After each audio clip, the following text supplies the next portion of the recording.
오늘 여러분과 인격 칼 엑스레이라는 말씀으로 말씀을 나누고자 합니다. 세 가지 주제이기도 합니다. 말씀에 대한 이야기를 나누고자 하는데요. 예전에 많이 제가 전했던 말씀 중에 하나이기도 합니다. 그런데 또다시 한번 말씀을 보면서 생각을 다시 한번 해보게 됐던 말씀입니다. 오늘날 우리는 공부하면서 영어 공부를 할 때 입시를 위해서 많이 합니다. 그러다 보니까 영어 공부는 목적이 시험입니다. 결국 우리가 하는 수능 영어 공부는 목적이 시험이다 보니까 대부분의 아이들이 대화나 소통을 하지는 못합니다. 결국 수없이 많은 텍스트를 보고 많은 책들을 읽어내고 많은 이야기들을 하지만 이들이 말을 할 때는 입을 떼지 못하는 아주 심각한 상황에 처해 있는 게 오늘날 수능 공부의 한 단면이기도 합니다. 그런데 수능 공부하듯이 말씀을 읽을 때가 많습니다. 시험 보듯이. 말씀을 읽고 그 말씀을 적용하는 것이 아니라 말씀이 그냥 내 삶에 들어오는 것이 아니라 말씀을 보는 것 자체가 무언가 나에게 위안을 준다라고 생각하는 거죠. 말씀을 보는 것 자체가 어떤 다른 것들과 비교했을 때 이 말씀을 통해서 내가 읽는 행위만으로도 하나님을 믿는다는 그냥 기본적인 전제를 두는 것처럼 말씀을 읽습니다. 결국 말씀을 보는 게 다른 어떤 것도 아닌 내가 천국 가고자 하는 그 작은 소망 하나 때문에 말씀을 보는 것, 그리고 그 말씀을 읽는 것 자체가 내가 믿음을 가진 존재라고 생각하는 것, 그거인 것 같습니다. 근데 오늘 하나님의 말씀은, 성경은 단순하게 시험 보려고 듣는 말씀이 아닙니다. 소통하고자 하는 거죠. 대화하고자 하는 겁니다. 예수 그리스도가 우리를 위해서 죽으심으로 이 말씀을 통해서 구원이라는 그 메시지를 전달하고자 하는 그냥 단순한 텍스트북이 아니라 구원에 들어와서 나와 같이 살자고 하는 게 하나님의 말씀이라는 겁니다. 그런데 우리는 어떻게 말씀을 봅니까? 적용하지 않습니다. 단순하게 일독통독을 생각해 놓고 말씀을 읽어 나갈 때 우리는 성경을 왜 읽는지 아무런 생각도 의미도 없이 기계적으로 성경을 읽습니다. 그러다 보니까 꼭 수험서를 읽는 학생처럼 로마서의 말씀, 히브리서의 말씀은 무엇라고 암기하듯이 말씀을 읽습니다. 결국 우리는 성경을 볼 때 성경을 읽지 않고 그냥 그 성경 안에 있는 가장 맹목적인 구원이라는 핵심만을 위해서 테스트하기 위해서 성경을 읽고 있는 건 아닌지 다시 한번 되돌아봐야겠습니다. 링컨이라는 사람은 그 링컨을 쓴 링컨의 전기를 쓴 데이빗 도날드라는 사람이 링컨을 이렇게 소개를 합니다. 그는 책을 많이 읽지 않았다. 그가 읽은 책은 성경, 이솝우화 그리고 다른 몇 가지 책밖에 반복적으로 읽는 그런 것밖에 하지 않았다. 그래서 그는 역사상 가장 위대한 결정을 할 수 있는 사람이 되었다. 링컨이 책을 많이 읽었던 것이 아니라 책을 읽는 다독을 즐겼던 것이 아니라 한 책을 읽으면서도 그 책 안에서 무엇과 어떻게 소통할 건지를 알았다는 사람입니다. 성경을 읽고 매일 기도하며 그는 자기 결정에 대해서 다시 한번 반복해서 묵상했던 사람입니다. 그리고 그 결정 앞에서 자기는 이것이 옳은지 아닌지를 떠나 하나님이 어떻게 말씀을 통해서 나와 소통하는지를 경험하려고 노력한 사람이라고 합니다. 결국 그의 소통의 결과는 큰 역사적인 획을 끊는 아주 중요한, 미국 역사에 있어서 중요한 일을 하는 일들을 했습니다. 물론 우리 인생도 링컨과 같지는 않겠지만 정보와 지식의 힘을 갖고 살아가는 우리들이, 정보와 지식을 쌓기 위해서 살아가는 우리들이 성경을 정보로 지식으로 아는 것도 중요하겠지만 이제 지식과 정보를 넘어 우리가 이 성경을 진정한 하나님의 말씀으로 소통하는, 하나님의 음성으로 들은 그런 일들이 우리에게 일어나야 된다는 겁니다. 그래서 성경에서 가장 중요하게 하나님의 말씀을 히브리서 4장 12절 13절에서 정확하게 정의를 합니다. 오늘 이 정의를 가지고 우리가 성경을 어떻게 읽고 어떻게 적용하며 살아야 될지에 대해서 한번 생각해 보고자 합니다. 첫 번째 12절 말씀에서요, 이 성경을 가지고 인격이라고 정의합니다. 살아있는 인격. 하나님 말씀은 살았고 운동력이 있어, 말씀은 단순히 살아있고 운동력이 있으며 그것 가운데 우리 성령님이 역사하시는 인격이 있다라고 말을 하는 겁니다. 생명처라는 겁니다.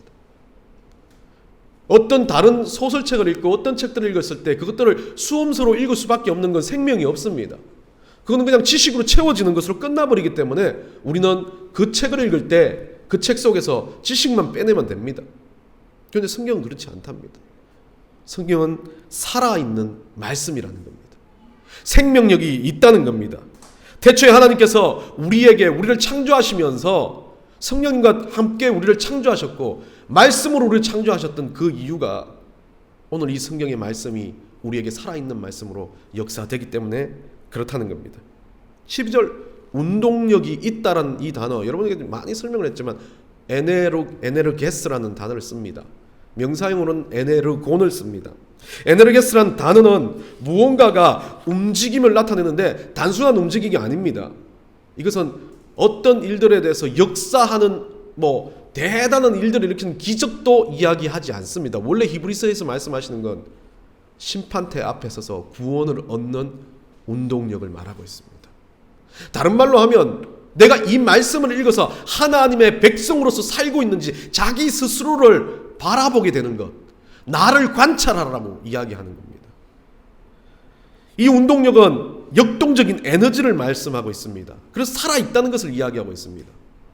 다른 말로 하면 여러분들이 엘리베이터 안에 갇혀 있을 때 여러분들 한번 그런 경우들 많았을 거예요. 이게 엘리베이터 전원이 꺼지고 엘리베이터가 갇히면 거의 죽었다라고 생각하는 막 놀라 있는 그 심정에서 순간 그게 전기가 들어오고 방송이 들리면서 이제 안전하게 앉아서 준비하시라고 이야기했을 때 살았다는 안도감을 느끼는 그 방송이 들려주는 메시지가 구원에 대한 메시지라면, 삶을 구원했다라는 메시지라면, 그 방송을 듣고 내가 이제 살았구나라는 감사함을 느낄 수 있는, 그게 바로 에네르곤이라는 뜻입니다.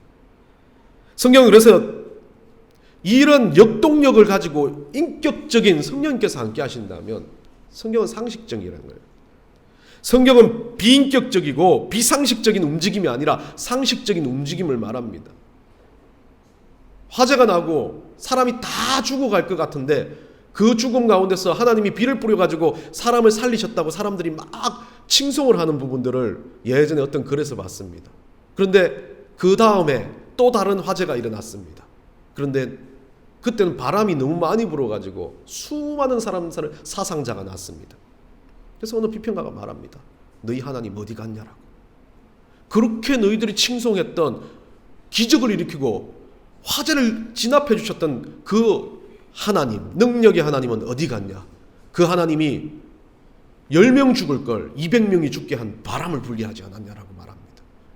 비상식이 들어오면 이런 겁니다. 하나님이 한 일을 가지고, 하나님이 역사할 일을 가지고 어떤 그 일에 대해서 감사를 느낄 수 있겠지만 하나님이 했다라고 그것이 칭송되어지는데 그걸 가지고 사람들은요, 비상식적인 것을 가지고 하나님을 너무 높일 때가 있습니다. 그게 꼭 하나님이 한 일이냐. 물론 하나님 계획하시고 다 하셨겠지만 그게 하나님이 막 주관해서 우리 하나님을 칭송해서 했다면 똑같은 일이 반복될 때 사람들은 혼란하기 시작합니다. 결국 상식과 비상식의 문제입니다. 말씀을 걸고 누구는 구체적인 응답을 얻었답니다. 내 아들이 서울대를 가게 되고 내 아들이 판사가 되게 되고, 그런데 그 아들이 정말 열심히 해서 서울대를 가고 판사가 되면 말씀대로 이루어졌다고 너무 감사하는데 어느 날 그 아들이 서울대는 갔지만 판사가 되지 못했어요. 그러면 뭐라 그럽니까? 하나님 살아계시냐고. 사람들은 비상식을 가지고 와서 하나님을 검증하는 토대가 되어버렸습니다. 결국 말씀을 보면서 뭘 하고 있냐면 말씀의 잣대를 가지고 다른 운동력 있는 우리 하나님의 말씀이 스스로 움직이시는데 자기가 그 하나님의 말씀을 움직이는 양 말을 하고 있다는 겁니다. 하나님이 이 말씀을 선포했고 이 말씀 가운데서 역사하시는데 우리는 그 말씀을 붙들고 다시 내 말을 통해서 하나님 말인 양 그것을 끄집어내고 있지는 않는 거지. 예전에 부산대 앞에서요, 토스트 가게가 있고 옆에 이상 천막 같은 게 있습니다. 부산대 학생인지 모르겠지만 몇 명의 학생이 줄을 서 있었고 전 토스트를 먹고 있었는데 그 옆에서 그 토스트 먹으면서 그 안에서 뭔 소리를 하나 이야기를 들어봤어요. 이 점집이죠, 점집. 일종의 애들 와가지고 몇 명 앉아가지고 보는 점집, 철학관 같은 그런 아저씨인데 그 아저씨가 그렇게 말합니다. 그 학생에게. 시험 망쳤지. 그러자 이 청년이 어떻게 아셨어요? 라고 이야기해요. 이번 토익 시험을 봤는데 뭐 완전히 망쳤다고. 이제 며칠 안 남아서 공무원 시험도 있는데 그거는 그렇게 하면 안 되는데 그렇게 말합니다. 이 아저씨가 말을 합니다. 가리천정. 이 목이 말라서 뒤늦게야 우물을 판다는 이야기입니다. 당신은, 이 학생은 가리천정과 같은 성질을 가졌다. 그렇기 때문에 늘 언제나 소 잃고 외양간 고치듯이 목이 말라서 뒤늦게 우물을 파는 가리천정의 그 모습을 기질을 가졌기 때문에 이제 내가 해주는 이 부적을 갖고 이 가리천정을 뒤집어 엎으면 된다. 그렇게 이야기합니다. 그러니까 이 아이는 막 감사합니다 막 몇 번은 이야기하더라고. 그런데 부적을 써주면서 이 부적을 쓰면 분명히 너는 가리천정에서 지나가 매일매일 준비하는 사람이 될 거다. 그렇게 이야기를 하더라고요. 그런데 그 학생이 나오면서 기쁜 마음으로 나왔는지 모르겠지만 저는 뒷모습만 봤는데 경쾌하게 가더라고요. 답답한 부분은 그거였어요. 10몇 년, 아니요 20년 넘게 기본적인 상식을 배운 사람입니다. 가리천정은 아니지만 언제나 우리는 소 잃고 외양간 고친다는 건 내가 준비 안 해서 일이 안 된다는 건 늘 알고 있습니다. 토익 공부 열심히 했고 자기가 자신만 있었다면 잘 볼 수 있어요. 실수를 많이 했다라고 생각한다면 다음에 또 보면 돼요. 그런데 이 아이는 그 토익 점수를 잘못 낸 이유에 대해서 분명히 알고 있어요. 그러니까 가리천정 이야기 들으니까 맞습니다라고 말하잖아요. 자기가 스스로 알고 있는데 그 사람이 그 말을 하니까 그걸 받아들이면서 꼭 진리인 양 받아들이는 겁니다. 원래 알고 있었던 자기 지식인데 일종의 상식적인 내용을 이야기하는데도 이 아이는 그걸 비상식이라고 벌써 포장해놓고 시작을 한다는 겁니다. 사람은 늘 그래요. 하나님은 우리 가운데 질서 가운데 역사 가운데 움직이시는 하나님입니다. 근데 우리 크리스찬도 똑같은 형태를 많이 하고 있어요. 이걸 비상식인 양 바라보는 겁니다. 하나님 입장엔 상식인데 우리가 예배드리고 숨을 쉬고 살아가는 모든 환경이 하나님 입장에서는 맞는 건데 우리는 그것을 가지고 비상식처럼 해석하려고 합니다. 그때 문제가 나타나는 거죠. 그때 전보는 이 아이와 똑같은 아이를 행동을 하는 겁니다. 뭔가 대단한 거, 뭔가 내가 하나님 믿어서 뭐 빚값 번쩍하게 남들보다 잘 살 것, 로또가 당첨될 것, 그게 꼭 하나님 믿어서 되는 것처럼 이야기를 하는 거죠. 그때부터 하나님 말씀이 소통이 아니라 시험을 보는 텍스트북에 불과한 겁니다. 하나님의 인격이시고 우리 하나님은 살아있는 말씀이라면 우리가 그 말씀에 대해서 기본적으로 바라봐야 될 것은 내가 그 말씀을 선포한 주인공이 아니라는 겁니다. 나는 그 말씀을 받아들이고 그 말씀에 대해서 다시 끄집어내서 소통해야 될 객체라는 존재라는 것을 우리는 이해해야 됩니다. 두 번째는요. 12절 말씀에서 좌우의 날선 어떤 것보다 예리하여 홍과 영과 및 관절과 골수를 찔러 쪼개기까지 하며라고 이야기합니다. 하나님 말씀을 정의할 때 두 번째는 수술칼을 이야기하는 겁니다. 영적인 수술의 칼. 아니요, 육신도 수술할 수 있는 칼까지도 포함하고 있습니다. 오늘 본문에 보면 영과 혼이라고 말합니다. 결국 이 영과 혼을 이야기하는 것은 영혼과 육신에 대한 두 가지 문제를 이야기하고 있습니다. 더 구체적으로 관절과 골수를 이야기합니다. 이건 방법론을 이야기하고 있습니다. 어떤 수술의 방법론 중에 오늘 히브리서 그 헬라어 성경 그대로를 보면 찌르다 그리고 쪼개다라는 이 두 단어를 이야기했을 때 찌르다는 다이크노메노스라는 단어를 써서 이것을 가지고 관통하다라는 의미를 가지고 있습니다. 그리고 쪼개다는 이거는 메지스누라는 단어를 쓰고 있는데 이 메지스누라는 단어는 분리하다라는 이야기를 하고 있습니다. 결국 이 하나님 말씀이 우리 가운데 들어오고 그 말씀이 들어갔을 때 어떻게 수술이 되어지냐 하면 영적인 것, 육신적인 어떤 모든 질병에 대해서 어떤 아픔에 대해서 회복시켜 주시기도 하고 그것에 대해서 가야 될 방향도 이야기를 해주시게 하고 바꾸는 역할을 하시지만 그 바꾸는 역할을 어떻게 하시냐는 거죠. 관통하신다는 겁니다. 수술의 방법론은 관통시킨다는 겁니다. 말씀이 나에게 들어와서 그 말씀이 나에게 흡수되어서 단순하게 머물러 있는 것이 아니라 거기서 썩는 것이 아니라 나를 통해서 말씀이 어떻게 돼요? 다시 뛰쳐나간다는 거죠. 그 말을 관통하다 또 쪼개다 분리하다는 두 단어를 쓴 겁니다. 결국 이 이야기는 깊게 들어가 보면 하나님 말씀을 받는 우리들이 뭐 하라는 거예요? 말씀을 받은 사람이 이 말씀이 능력 있고 진짜 진리고 이 말씀이 어떤 것과 구분되지 않는 하나님 말씀이라면 그걸 가지고 세상으로 분리되라는 겁니다. 적용하라는 겁니다. 세상 가운데 그 말씀의 기준점을 붙들고 살아가라는 겁니다. 사람들은 병이 생기면 의사를 찾아가지고 그 질병을 확인합니다. 근데 그 질병을 확인하고 치료를 받고 나면 그 사람은 어떻게 됩니까? 세상으로 나가 다시 또 건강하게 삶을 유지합니다. 그리고 그 병이 치유될 때까지 의사가 준 처방전대로 약을 먹습니다. 그런데 그리스도인들은 하나님 주신 말씀 가운데서 그 말씀 가운데 살아가지만 하나님 주셨던 그 구원의 말씀이 내 안에 들어왔고 구원받았다는 그 기쁨이 있다면 그 말씀을 들고 세상으로 나아가 그 말씀대로 살아야 되는데 그것을 놓치고 있다는 겁니다. 그래서 말씀은 그렇게 말합니다. 내 영혼이 찔러 쪼개지고 내 영혼 가운데서 그것이 그냥 내가 그것 가운데 말씀 가운데 잠겨서 관통되어지고 그리고 분리되어서 세상으로 나아가야 되는데 우리는 그것을 제대로 하지 못하고 있습니다. 결국 우리는 어떻게 하고 있습니까? 가끔 보면 말씀을 찔러 쪼갤 때 내 자신을 스스로 찔러 쪼개서 분리하는 것이 아니라 이 말씀을 가지고 남을 찔러 쪼개는 줏대로 삼고 있습니다. 자신의 칼로 말씀을 수술하고 스스로 자기 자신을 수술해야 되는데 말씀의 칼로 자기 자신을 수술해야 되는데 내 칼을 들어가지고 말씀을 난도질하기 시작합니다. 그럼 뭐가 됩니까? 이단이 됩니다. 그럼 뭐가 됩니까? 하나님 없는 사람이 되어버립니다. 왜요? 하나님 말씀을 내 칼로 찔러 쪼갰으니까요.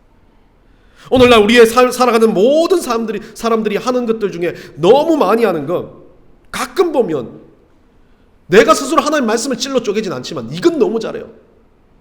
내가 들은 말씀을 갖고 나를 찔러 쪼개는 것이 아니라 주변의 사람들을 찔러 쪼개고 있어요. 저 사람 말씀대로 안 사는데 왜 저럴까? 저 사람 말씀대로 저렇게 헌신하지 않는데 왜 저 사람이 직분을 받았을까? 저 사람은 목사 같지도 않은데 왜 저렇게 목사가 돼서 안에서 말씀 전하는 것처럼 저렇게 모양새를 낼까? 하나님은 사랑하라 그랬는데 왜 저 크리스찬은, 왜 저 교회 저 집사는 저렇게 사랑하는 마음이 없을까? 우리는 그거 하고 있습니다. 말씀을 가지고 무언가를 찔러 쪼개야 되는데 자기 자신을 찔러 쪼개지 못하니까 그 찔러 쪼개는 것이 대상이 남들이 되어버린 겁니다. 그러다 보니까 이 말씀의 능력이 내 안에 들어오지 않는 거죠. 저 더 이상 나를 찔러 쪼개지 않고 나를 바라보지 않으니까 말씀에 의해서 내가 바뀌지 않는 겁니다. 더 이상 나에게 대해서 분리되지 않는 그런 은혜가 아닌 잘못된 일들이 반복적으로 일어난다는 겁니다. 여러분, 말씀으로 쪼개지고 분리되는 건 우리가 쪼개야 될 게 아닙니다.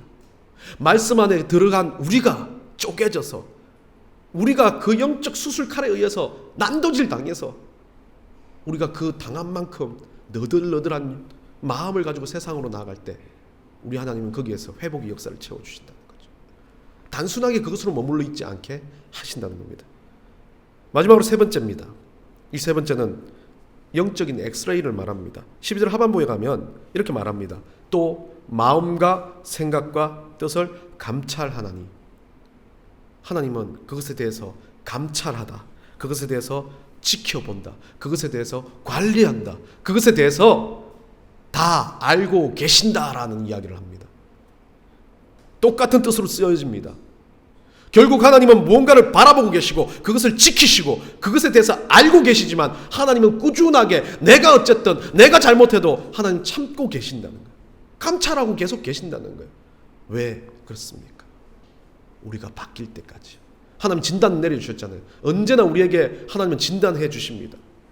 내가 죄를 짓고 나면 그 죄에 대해서 내가 찝찝함 때문에 내가 그리스찬이기 때문에 기도하다 보면 그 문제에 대해서 찝찝함이 들어와요. 그건 엑스레이로 하나님 벌써 감찰하시고 우리에게 벌써 진단을 주셨는데 감찰하신 하나님은 진단으로 끝나지 않습니다. 그것을 기다리신다는 거예요. 반복적으로 하나님은 우리 인간에게 죄에 대한 문제, 어떤 잘못에 대한 문제를 반복적으로 판단해 주시고 엑스레이로 촬영해 주시고 이거 나쁘지 라고 이야기해 주시고 난 다음에 우리를 보고 이거를 뜯어내서 수술하라는 건 우리 스스로 하라는 겁니다. 뭐를 가지고요? 하나님 말씀을 붙잡고. 우리나라에서 암이 발견되면 대부분 사람들은 보면 막 이렇게 의사 선생님들이 좀 그 사람을 생각한다고 돌려서 말합니다. 우리도 그렇잖아요. 사람들 보면 그 사람 생각한다고 돌려서 말합니다. 그런데 서구 쪽에서는 큰 질병일수록 이것에 대해서 정확하게 팩트를 이야기해 주는 게 그 사람들의 방법입니다. 6개월 남았으면 6개월. 우리가 결론으로 내리는 결과는 6개월입니다. 한국도 요즘 많이 좋아져서 그렇게 이야기하지만 그렇게 많이 하지 않습니까? 인정이라는 것 때문에. 근데 미국이나 뭐 유럽 같은 경우는 자기들이 가지고 있는 결론에 대해서는 정확하게 이야기한답니다. 우리가 내린 결론, 우리가 보는 이 모습에서는 당신은 6개월 정도 남았습니다 라고 이야기합니다. 그러면 사람들은 혼란이 오고 힘들어하고 일주일, 2주는 아파하겠지만 한 달이 지나면서 자기 인생을 정리하고자 하는 자기 노력이 있다고 그럽니다. 근데 한국 사람은 자기가 죽을 때까지 끝까지 뭐로 죽는지도 모르고 죽는다라는 말을 하기도 합니다. 정말 사랑하는 후배 아버지가 돌아가셨는데 목사님이셨어요. 뭐 여러 가지 일을 하다가 목사님을 하셨고 이제는 이제 한 10년 전에 쓰러지셔가지고 목회를 못 하시고 요양병원에 계시다가 어제 소천을 하셨습니다. 근데 이 친구는 늘 말해요. 아빠가 목회 안 했으면 좋겠는데, 목회 안 했으면 자기가 훨씬 낫겠는데, 병이 들어가지고도 목회자로서 병이 드니까 교회 이야기밖에 안 하는 거예요. 내가 별로 안 좋아지니까 하는 말이 모든 게 교회예요. 자기는 지금 예배해야 된다. 자기는 뭐 해야 된다. 그러니까 요양병원에서 그렇게 좋아하지 않았대요. 그런데 그런 아버지가 이 아들에게 어떤 말도 하지 않았는데 이 아들은 신학생이 됐고 목사가 됐습니다. 저는 그랬어요. 너는 왜 목사가 됐냐? 그렇게 아버지가 괜찮은 일도 하다가 그만두고 목회를 하면서 힘들어하는 걸 보면서 왜 너는 목회를 해야 되냐? 자기도 아버지를 바라보면서 목회라는 게 내 인생에서 참 준비해야 될 요소이기 때문에 그렇게 말씀에 따라서 했다라고 이야기하더라고요. 여러분은 어떻게 생각하십니까? 여러분 인생 가운데 지금 6개월이 남고 3개월이 남으면 어떤 준비를 하시겠습니까? 그런데 우리 인생은요, 하나님 보시기에 지금 남은 6개월도 아니 60년도 그렇게 차이가 안 납니다. 그래서 이 친구가 한 말처럼 자기가 남은 여생, 아버지가 남았던 여생을, 아버지는 요양병원에서 7년 동안도 그렇게 목회자로 인생을 살았다면 자기는 자기 남은 인생이 70년이라도 그렇게 목회자로서 인생을 살아가겠다고 말합니다. 충격에 쌓였고 전 너무 가슴 아팠어요. 저는 그런 목회자가 아니었거든요.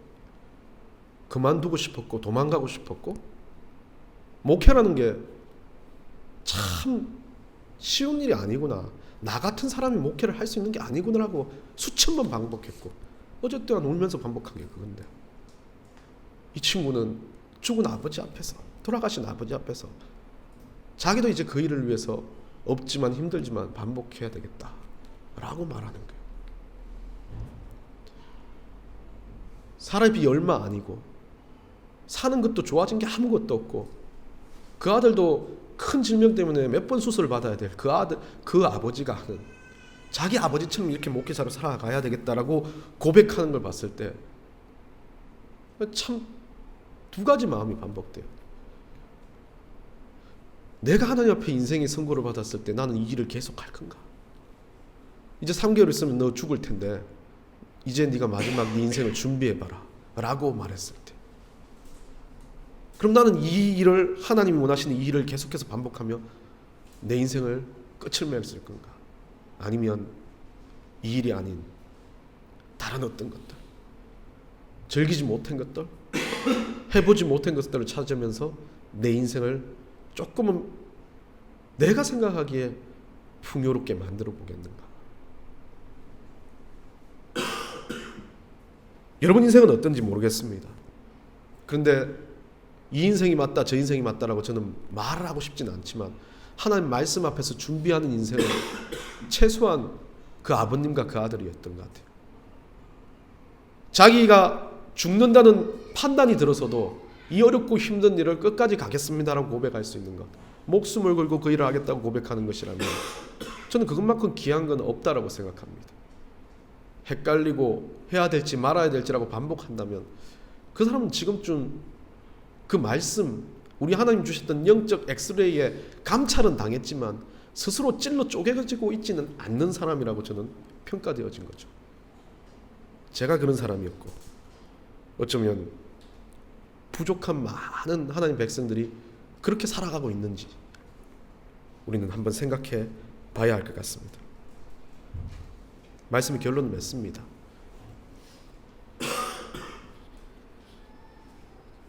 우리는 하나님 앞에서 목사가 됐던 한 그리스도인이 됐던 하나님 앞에서 사는 겁니다. 저라고 대단한 게 아니라 아까 말씀한 것처럼 잘못된 말씀의 줏대를 가지고 여러분들 선포를 한다면 그건 이단이고 그건 잘못된 진리를 선포하는 사람입니다. 근데 저는 말씀의 기준점에 의해서 여러분들한테 선포하기 위해서 노력을 하는 게 목사의 일이라면 여러분들은 말씀의 기준점을 갖고 삶에서 자기 일들을 해가는 게 여러분의 일이라고 믿습니다. 오늘 13절에서 이렇게 말합니다. 지으신 것이 하나도 그 앞에 나타나지 않음이 없고 오직 만물이 우리를 상관하신 자 눈앞에서 벌거벗은 것 같이 드러나느니라. 결국 그 앞에라는 이 단어와 드러난다는 이 단어는 결론을 이야기하는 겁니다.